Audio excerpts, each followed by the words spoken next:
जय श्री महाकाल। आप देख रहे हैं अपना उज्जैन एमपी न्यूज चैनल। संस्था पुरुष इंदौर द्वारा 19 नवंबर को प्रतिवर्ष अनुसार अंतर्राष्ट्रीय पुरुष दिवस मनाया गया। संस्था पुरुष के संस्थापक एवं अध्यक्ष अशोक दशोरा ने जानकारी देते हुए बताया कि महिला की सुरक्षा को ध्यान में रखकर बनाए कानून का आज सरेआम दुरुपयोग हो रहा है। देश में महिलाओं के लिए 65 कानून है और 1.5 दर्जन हेल्पलाइन हेल्प सेंटर है, किंतु पुरुषों के लिए एक भी कानून नहीं है। दुष्परिणाम स्वरूप प्रतिवर्ष 1,58,000 पुरुष महिला कानूनों के दुरुपयोग के कारण आत्महत्या कर रहे हैं। पुरुष पुलिस आतंकवाद, न्यायिक आतंकवाद, महिला आतंकवाद तथा कानूनी आतंकवाद से ग्रसित है। दहेज प्रताड़ना, घरेलू हिंसा, भरण पोषण, स्त्रीधन, छेड़छाड़, बलात्कार, अपहरण, अप्राकृतिक यौनाचार, कार्यस्थल हैरेसमेंट आदि के झूठे मुकदमे धड़ल्ले से दर्ज किए जा रहे हैं। संविधान प्रदत्त समान न्याय एवं समान कानूनों द्वारा स्त्री पुरुषों का समान संरक्षण कानून की पुलिस थानों, सखी सेंटरों, महिला थानों, महिला आयोगों के द्वारा खुलेआम धज्जियां उड़ाई जा रही है। कुछ कुटिल महिलाओं द्वारा भोले भाले पुरुषों को कानूनी धाराओं में उलझाकर या तो रुपयों की मांग की जाती है, जो मांग पूरी नहीं कर सकता है वह आत्महत्या कर लेता है। ये सरेआम महिला आतंकवाद है जो लगातार कई पुरुषों की आत्महत्या का जिम्मेदार है। इन्हीं सब कारणों से संस्था पुरुष के द्वारा मेंस डे पर पुरुष आयोग बनाने एवं पुरुषों के लिए हेल्पलाइन नंबर शुरू करने की मांग की जा रही है। इसके लिए इंदौर के बॉम्बे हॉस्पिटल चौराहे पर संस्था सदस्यों के द्वारा पोस्टर बैनर्स के साथ नारेबाजी करते हुए प्रदर्शन किया गया। नमस्कार मित्रों, मैं हूं आपका दोस्त अशोक दशोरा, अध्यक्ष संस्था पुरुष इंदौर। आज हम जिस विषय पर बात करने के लिए जा रहे हैं वो विषय है पुरुष प्रधान देश में पुरुष ही प्रताड़ित क्यों।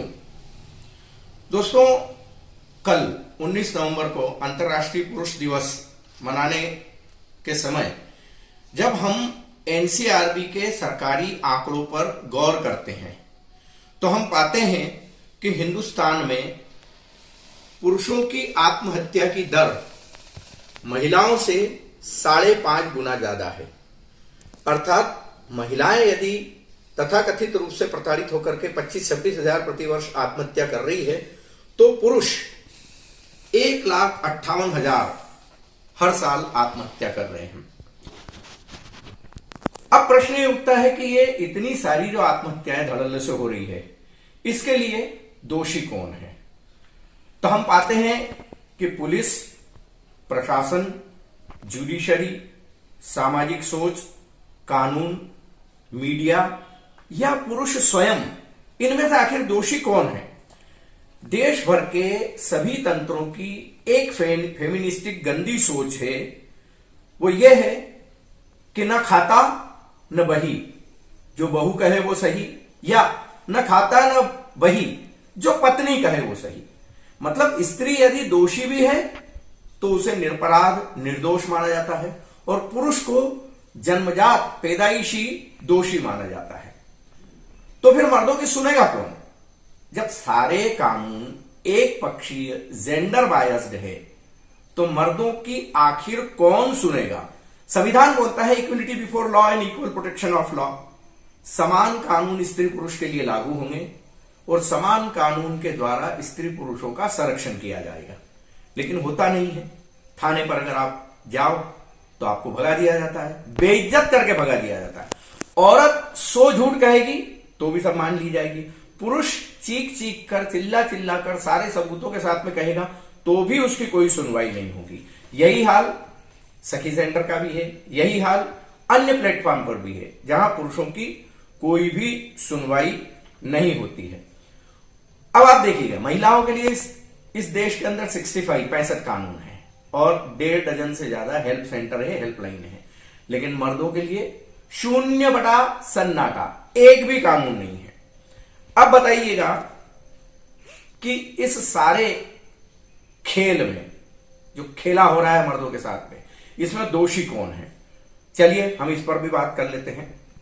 पहला तो जो झूठी एफआईआर दर्ज कर लेता है औरत के द्वारा दिए गए आवेदन पर, वही पुलिसकर्मी, वही पुलिस अधिकारी, वही इन्वेस्टिगेटिव ऑफिसर, वो दोषी है। दूसरा, जो बिना किसी जांच पड़ताल के, सुप्रीम कोर्ट ने जांच पड़ताल का कहा है लेकिन कोई जांच पड़ताल नहीं होती, ना अड़ोसी पड़ोसियों से पूछा जाता है, न घटना स्तर पर जाया जाता है, न सबूत इकट्ठे किए जाते, मुकदमा दर्ज कर लिया जाता है। दूसरा ये हो गया। आगे चलते हैं। हम पाते हैं कि विवेचना अधिकारी कोई विवेचना नहीं करता और एफआईआर दर्ज कर लेता। अभी देखिएगा, बिना कोई सबूत के, बिना कोई ठोस सबूत के झूठा परिवाद दर्ज कर लेने वाले मजिस्ट्रेट, वो भी बराबरी के दोषी हैं। झूठे आवेदन पर पुलिस के ऊपर, प्रशासन के ऊपर दबाव डालकर बरसों से, तकरीबन 33 सालों से महिला आयोग और महिला आयोग के जो भी कर्ता धर्ता हैं, उनके सदस्य हैं, दबाव डालकर झूठी एफआईआर दर्ज कराने वाला वो महिला आयोग और महिला आयोग का तंत्र पूरा, वो भी जिम्मेदार है इन पुरुषों की आत्महत्या के कारण।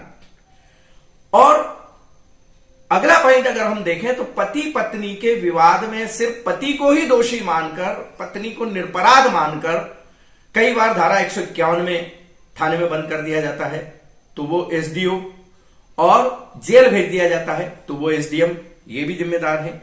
इसके अलावा पूरे देश के अंदर एक जो फेमिनिस्टिक सोच है, समाज की, कानून की, पुलिस की, प्रशासन की, तंत्र की, सबकी, ये सब भी इन मर्दों के 1.5 लाख से अधिक मर्दों के आत्महत्या करने का दोषी है। अब हम पाते हैं कि इस देश को भाई पुरुष प्रधान क्यों बोलते हैं। महाभारत काल में राजा भरत से भरत वंश की शुरुआत हुई और भरत वंश के समय इसे पुरुष प्रधान माने जाने लगा। आज स्थितियां बिल्कुल उल्टी है, विपरीत है। आज पुरुषों की कहीं कोई सुनवाई नहीं है, कोई कानून नहीं है, कोई प्लेटफॉर्म नहीं है। तो आज पुरुष प्रधान तथाकथित रूप से कहा जाता है, लेकिन पुरुष प्रधान है नहीं और पुरुष सबसे ज्यादा प्रताड़ित हो रहे हैं। अब देखिएगा, एक चीज और भी है, विगत समय से जो जुडिशरी के द्वारा फैसले किए जा रहे हैं कि विवाहित स्त्री को आईपीसी 497 खत्म करके विवाहितर संबंध बनाने की खुली छूट दे दी गई, ये भी जिम्मेदार है पुरुष की आत्महत्या के लिए। विवाहित स्त्री को लिव इन रिलेशन की छूट है, विवाहित स्त्री को अपने बॉयफ्रेंड के साथ घूमने फिरने की छूट है, ये भी जिम्मेदार है, ये भी जुडिशरी का किया धरा है ना।